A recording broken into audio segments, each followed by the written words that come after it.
For over 15 years, my wife, Laura, and I have lived in our quaint farmhouse in Maplewood, Tennessee. It's a peaceful place, nestled among rolling hills and surrounded by dense forests. Our kids have all grown up and moved away, leaving just the two of us to enjoy the serenity and quietude of rural life. We've always felt safe here, cocooned in the comforting embrace of nature.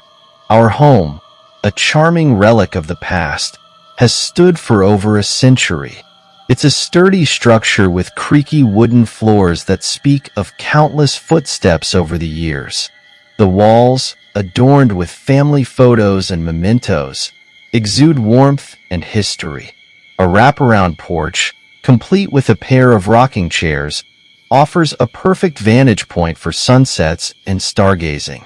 For 14 years, our lives were blissfully uneventful, each day blending seamlessly into the next.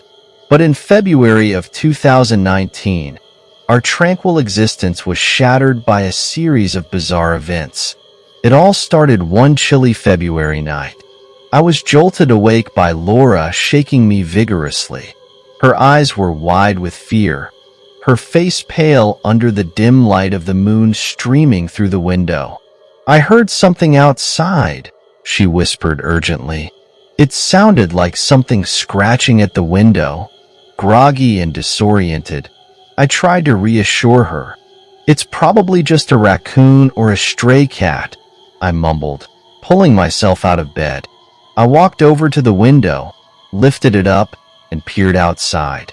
The night was still, the air crisp and cold. Our property, bathed in the silvery glow of the moon, looked peaceful and undisturbed. I strained my eyes, scanning the area for any signs of movement. Nothing. I shut the window, turned to Laura, and said, "There's nothing out there, honey. It's probably just the wind or an animal. Let's go back to sleep." Reluctantly, she nodded, and we crawled back into bed. Just as we were drifting off to sleep again, a sharp, quick click at the window made both of us sit up in alarm. Laura clutched my arm, her grip tight with worry. "Did you hear that?" she asked, her voice trembling. I nodded, my heart pounding. "Stay here," I told her, grabbing the flashlight from my nightstand. I walked over to the window again, my senses heightened. This time, I noticed a small scratch on the glass, something that hadn't been there before. "Look at this," I said, beckoning Laura over. She gasped, her hand flying to her mouth. "What could have done that?" she asked, her voice barely above a whisper. "I don't know," I replied, my mind racing. "Maybe a bird or a small animal." The next morning, I went outside to inspect the area around the window. The ground was soft and muddy from the recent rain, but there were no footprints or any other signs of disturbance. It was as if nothing had happened. I shrugged it off, convincing myself it was just an overactive imagination combined with the eerie stillness of the night. The following night was warmer, the air heavy with the scent of rain. As Laura and I tucked in under the sheets, the sound of raindrops tapping against the roof created a soothing rhythm. We were just starting to relax when a new sound cut through the night, a scraping noise, muffled by the rain but unmistakable. It seemed to be moving closer to the window. My pulse quickened as I grabbed the shotgun from under the bed. "Stay here," I told Laura, who was sitting up, her eyes wide with fear. I threw on my raincoat and ran outside, the cold rain pelting against my face. Laura had turned on the bedroom light, casting a yellow glow over the side of the house. It was just enough light to see what had caused the noise. Huge scrapes in the vinyl siding, exactly like claw marks. My breath caught in my throat as I looked down into the mud. There were large footprints, unlike any I had ever seen. They were enormous, with distinct claw marks at the ends. My mind raced. We didn't have black bears in this area, and in all our years living here, we had never seen one. I felt a chill run down my spine, despite the rain. I hurried back inside, my heart pounding in my chest. "There's something out there," I told Laura, my voice shaky. "Something big. But as long as we stay inside, we should be safe." We spent the rest of the night wide awake, listening for any other sounds. The rain eventually subsided, leaving a heavy silence in its wake. We didn't sleep a wink. The next day, we decided to install blinds on our bedroom windows. Up until then, we had never felt the need for privacy. Our nearest neighbors were miles away, and no one ever came onto our property. But now, the openness felt like a vulnerability. That night, as we climbed into bed, I felt a knot of unease in my stomach. I kept the shotgun within arm's reach, determined to protect Laura and our home. It was around 3 a.m. when I woke up. The room was chilly, a sharp contrast to the warmth of the previous evening. I rubbed my eyes, trying to shake off the lingering fog of sleep. That's when I noticed it. The window was open. My heart skipped a beat. But it wasn't just the open window that caught my attention. It was the head, leaning through the window into our bedroom. I froze, my blood running cold. The head was inhuman, larger than any human head should be, with a conical shape that made my skin crawl. The facial features were obscured by darkness, but the mere silhouette was enough to send a jolt of fear through me. I screamed, a guttural, primal sound that I hadn't heard from myself in decades. I lunged for the shotgun under the bed, but by the time I had it in my hands, the thing was gone. Laura was awake now, her own scream mingling with mine. I ran to the window, slamming it shut and twisting the lock with trembling hands. "We're sleeping in our son's old room tonight," I said, my voice hoarse. Laura nodded, too frightened to argue. We spent the rest of the night huddled together in the small bedroom, every creak and groan of the house setting our nerves on edge. The next morning, we decided to call the local sheriff. He came out to inspect the property, but found nothing unusual. No footprints, no claw marks, nothing to suggest that anything out of the ordinary had happened. He chalked it up to our imagination, suggesting that perhaps we were just jumpy from being alone in the house. But Laura and I knew better. We had seen the marks, heard the sounds, and felt the fear. For 3 nights, the creature came back to our window. Each night, it grew bolder, the sounds louder, the marks more pronounced. And each night, I stood guard with the shotgun, ready to protect my home and my wife. But on the 4th night, it didn't return. And it hasn't been back since. It's been almost a year now since those terrifying nights. We've tried to move on, to put the events behind us, but the memory still lingers. Every creak of the house, every rustle of the wind, brings back a flash of fear. We've installed security cameras around the property, hoping to catch any signs of the creature if it ever returns. But so far, there's been nothing.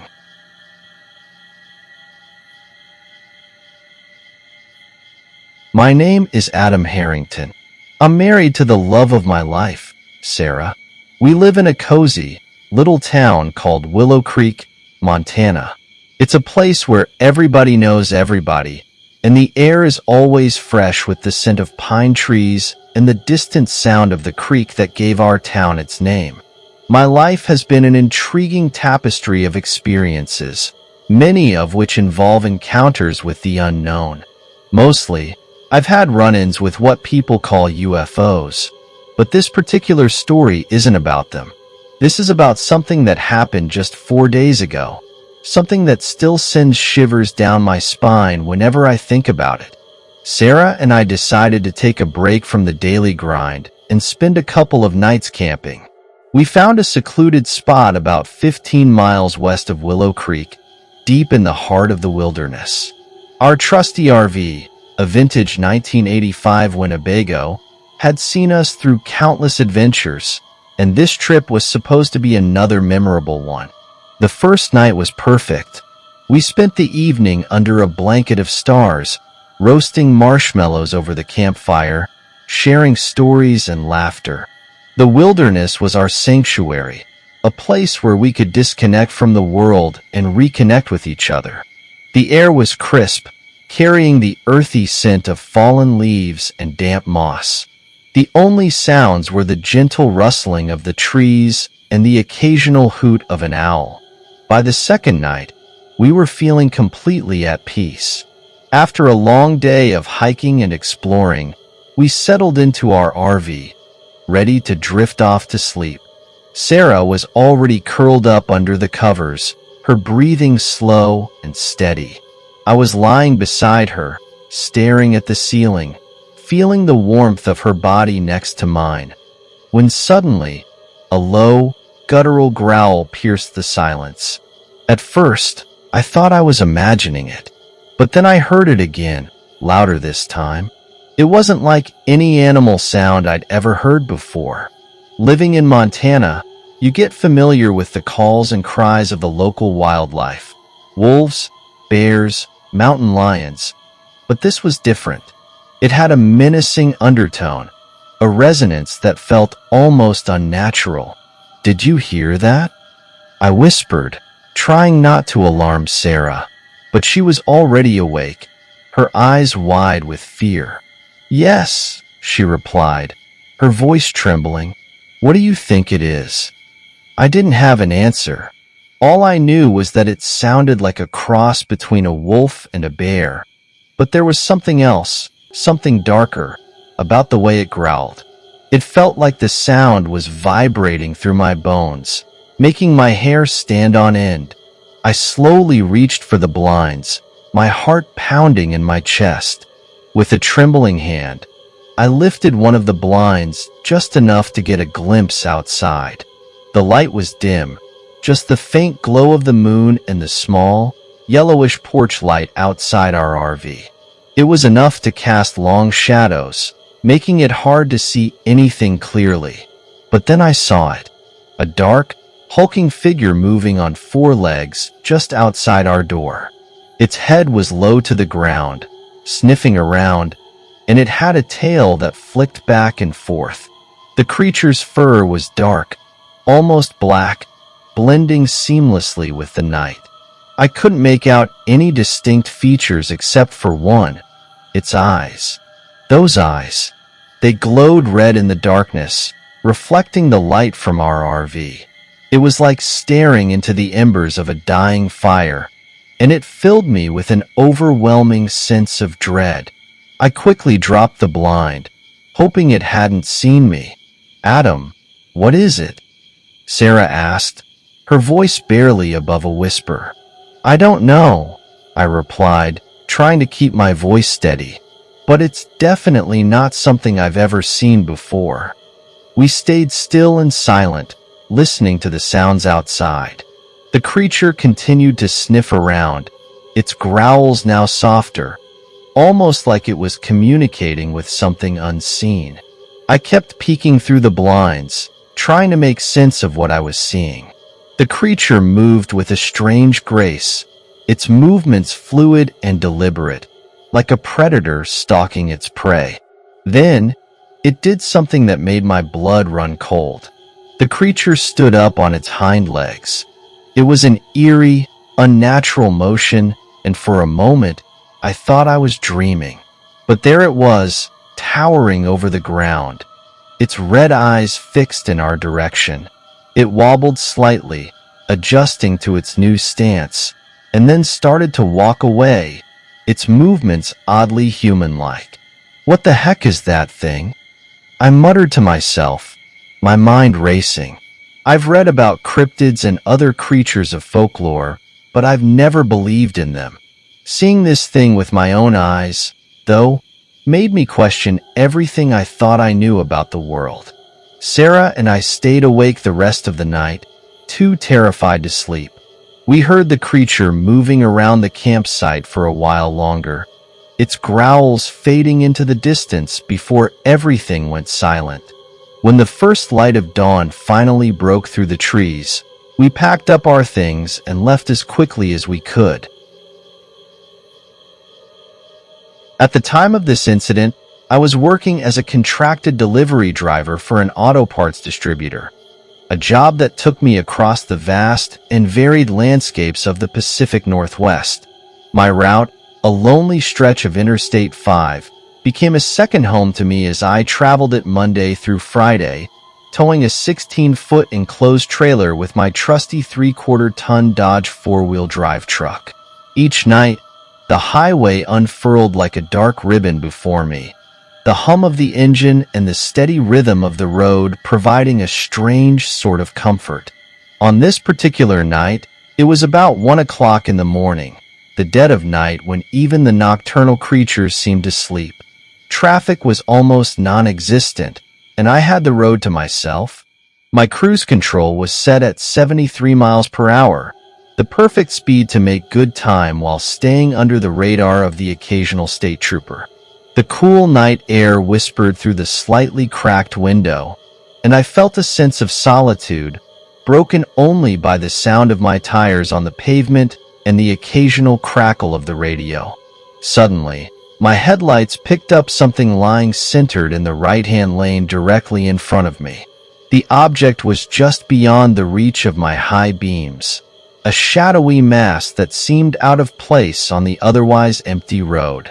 I knew there was going to be contact, but rather than swerve and risk losing control of my rig, I chose to line up and attempt to strike the object with the undercarriage of my truck. Instinctively, I gripped the steering wheel tighter, my knuckles whitening. I don't remember touching the brakes or making any effort to slow down. My mind was solely focused on what lay ahead. In the seconds leading up to the impact, time seemed to slow. All I could do was brace myself and wonder what it was that I was about to splatter down the highway. Driving as many miles as I did, I had, or thought I had, seen every form of indigenous wildlife Oregon has to offer. From deer to raccoons, from possums to coyotes, alive and scampering or squished beside the road. I didn't need to see more than a glimpse of fur to identify a critter, even at night. As I closed in on this object, I realized with a creeping sense of unease that I couldn't identify it. It had the coloration of a deer, but it was much bigger. It wasn't an elk either, as I didn't see any legs or the characteristic outline of the hip, shoulders, and tapered neck had it been lying the other way. This was fast turning from an object to a body, a large, hairy body lying in the fetal position with its back facing me. My heart pounded in my chest as I tried to make sense of what I was seeing. As weird as this was, it was about to get even more interesting. Confused and braced for what was going to be a bumpy ride, something flashed directly in front of my bumper from left to right. It happened so quickly that I barely had time to react. As close as this thing was to my truck, all I could see was a blur of brownish-gray hair as it crossed in front of me. It was like sitting parked in a car at night and someone walks from one side of the car to the other. Only all you see is the strobe effect as they pass in front of the headlights. But I was moving at 73 miles per hour. I'm 5 feet 10 inches tall, and if I stood next to the headlights on my truck, my shoulders are at the height of the headlights. What I saw was more the rib section of the creature that crossed in front of me. Whatever this was, it was big enough, strong enough, fast enough, and felt the need to pull a 600-pound creature out of the way of my truck, because not only did I miss what ran in front of me, I didn't hit anything. My mind raced, trying to comprehend what had just happened. The road was empty. The object that had been lying in my path was gone, and there was no sign of the creature that had moved it. I slowed down, my heart still pounding, and pulled over to the side of the road. I needed to catch my breath, to process what I had just witnessed. Stepping out of the truck, the cool night air hit me like a splash of cold water. I walked to the front of my truck, half expecting to see some evidence of the collision that never happened. But there was nothing. No blood, no fur, no sign of any impact. The road was eerily quiet, the darkness pressing in around me. I stood there for a moment, the silence of the night broken only by the distant chirping of crickets and the occasional rustle of leaves in the wind. What had I just seen? I had heard stories of strange creatures lurking in the forests of the Pacific Northwest, but I had always dismissed them as myths and legends. Yet here I was, standing on the side of the road, questioning everything I thought I knew. After a few minutes, I climbed back into the truck, my mind still reeling. I continued my journey, my eyes scanning the darkness for any sign of the creature. But the rest of the night was uneventful, and by the time I reached my destination, the incident felt like a distant memory, a bizarre dream that faded with the dawn. Over the next few days, I couldn't stop thinking about what had happened. I replayed the events over and over in my mind, trying to make sense of them. I talked to a few fellow drivers, but none of them had ever experienced anything like it. Some laughed it off, others gave me knowing looks, as if they had their own stories to tell but weren't willing to share them. It wasn't until a few weeks later that I heard a story that sent chills down my spine. I was at a truck stop, grabbing a cup of coffee, when an old-timer struck up a conversation with me. He was a weathered man, with a face lined by years on the road and eyes that had seen more than their fair share of strange things. We got to talking about the usual topics: routes, weather, the latest news, when he asked me if I'd ever seen anything unusual on the road. I hesitated for a moment, then decided to share my story. As I recounted the events of that night, his eyes widened, and he leaned in closer, hanging on every word. When I finished, he nodded slowly, a serious look on his face. "You're not the first to see something like that," he said, his voice low. "There's been stories for years about creatures in these woods. Big, hairy, and not quite like anything else out there. Some folks call them Bigfoot, others have different names. But whatever they are, they're real." I listened, captivated, as he told me about other sightings, other encounters that sounded eerily similar to mine. The stories varied, but the common thread was the presence of a large, mysterious creature that seemed to exist just on the edge of our understanding. Over the next few months, I kept my eyes and ears open for any more stories, any more sightings. I read everything I could find about the legends and folklore of the Pacific Northwest, trying to piece together the puzzle. The more I learned, the more fascinated I became. There was so much we didn't know, so much that lay hidden in the shadows of the forests and mountains. My job took me back along that same stretch of Interstate 5 many times after that night, but I never saw the creature again. Still, every time I passed that spot, I couldn't help but feel a twinge of unease, a reminder of the mystery that lay just beneath the surface of the everyday world. In the end, the incident became a part of my personal folklore, a story I would tell around campfires and at truck stops, a tale that always drew a crowd. Some believed me, some didn't, but that didn't matter. What mattered was the experience, the reminder that there are still things in this world that defy explanation, that make us question what we think we know. And so, life went on.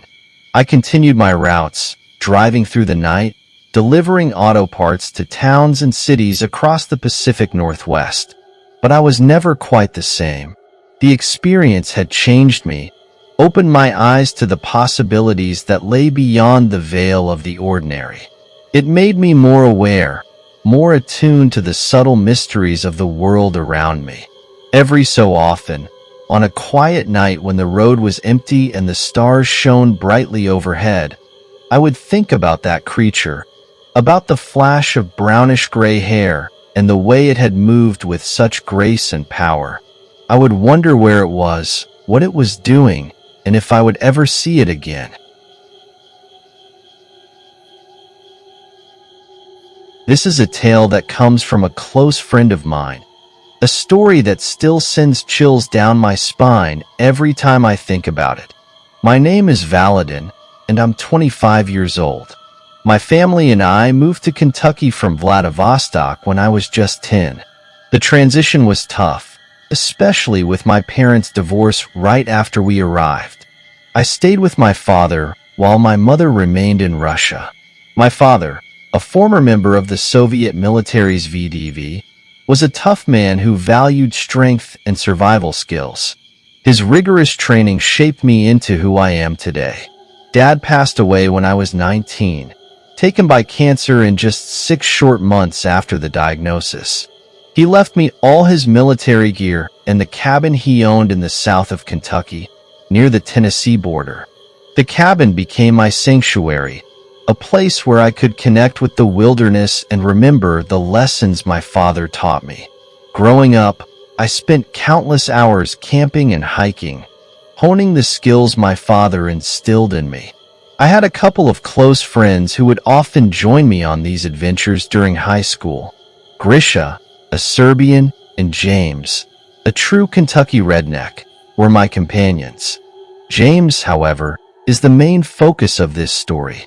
After high school, James and I lost touch, but Grisha and I remained close. One day, out of the blue, James texted me, suggesting we go camping. I saw it as a perfect opportunity to rekindle our friendship.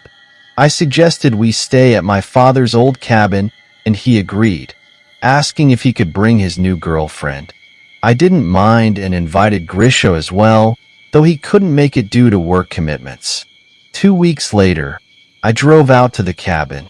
The drive was peaceful, the familiar landscape of Kentucky's rolling hills and dense forests calming my nerves. I arrived in the early afternoon, parked my SUV, and began to unload my gear. The cabin was as I remembered it, rustic and sturdy, nestled in a clearing surrounded by towering trees. The air was thick with the scent of pine and the earthy aroma of the forest floor.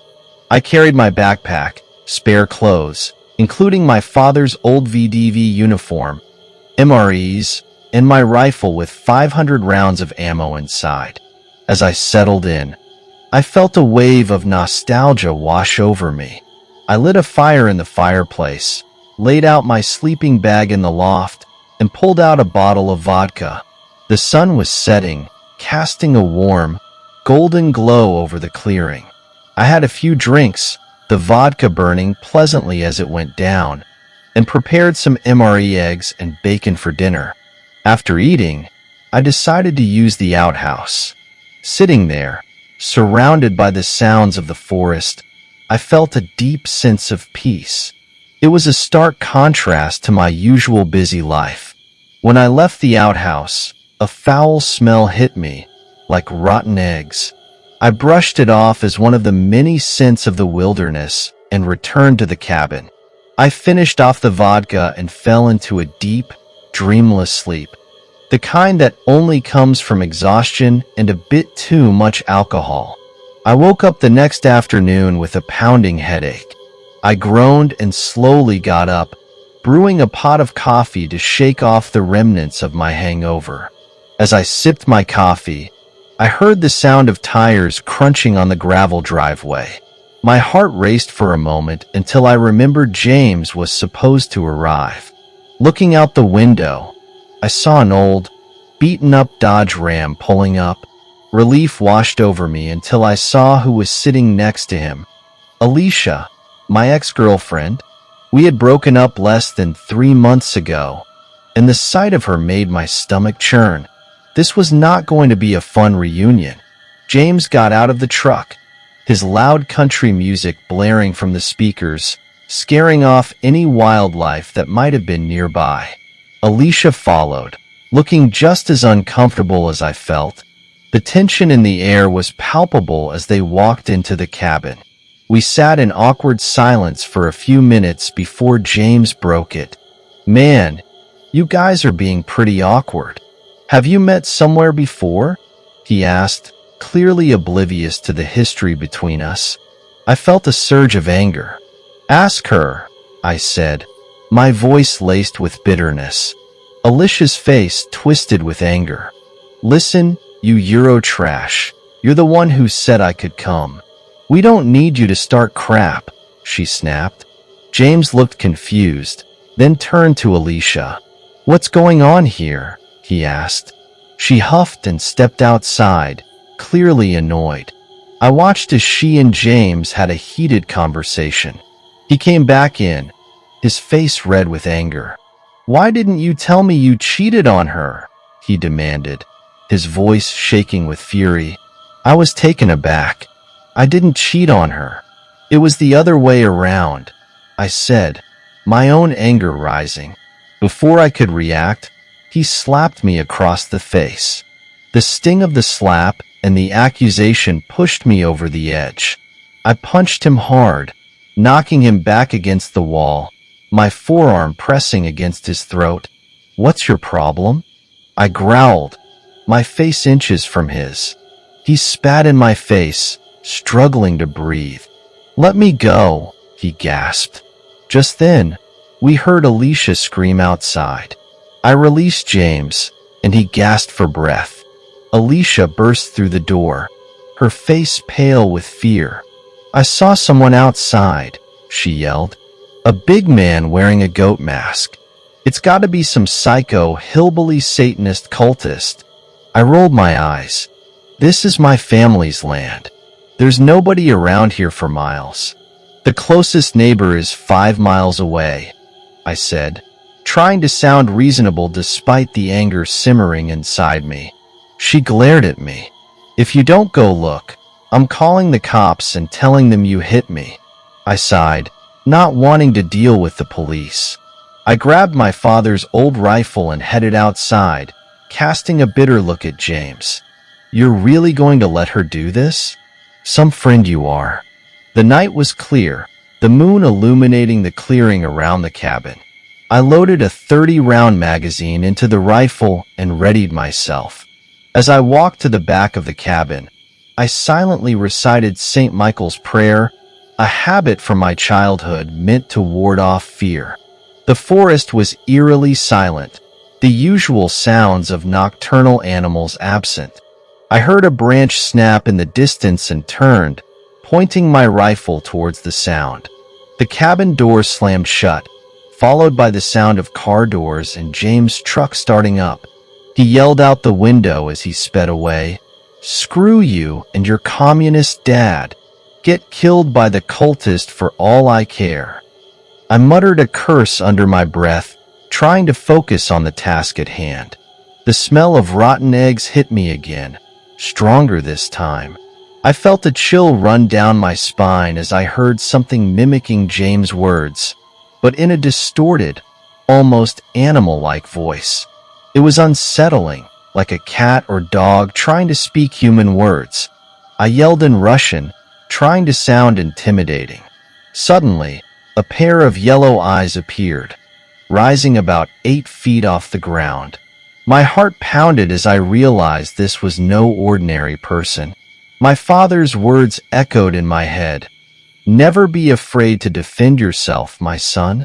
Fury and fear mingled within me as I faced this unknown creature.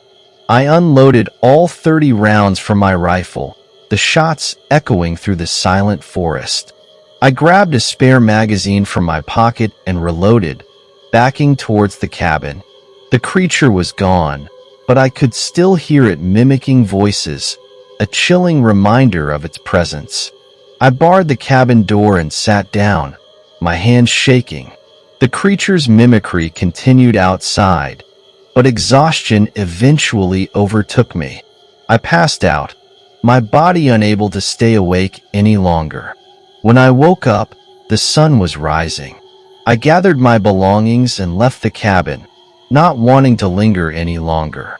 I never heard from James or Alicia again, and I've returned to the cabin many times since, but I've never seen anything like that creature again.